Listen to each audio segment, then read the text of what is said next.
El reconegut arquitecte paisatgista nord-americà James Corner, acompanyat per una quinzena d'estudiants de la Universitat de Pennsilvània, ha estat a Viladecans per conèixer de primera mà el territori en què desenvoluparà un pla director. En concret, el projecte té com a centre d'estudi el litoral de la ciutat. Aquest espai és possiblement l'espai més emblemàtic de Viladecans.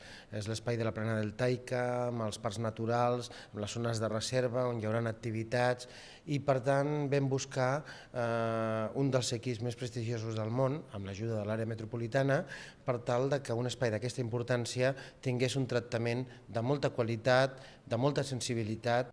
En aquesta primera fase, el grup ha estat a la ciutat recollint informació per establir les possibilitats que ofereix el terreny, un projecte que serà únic per les seves característiques prèvies.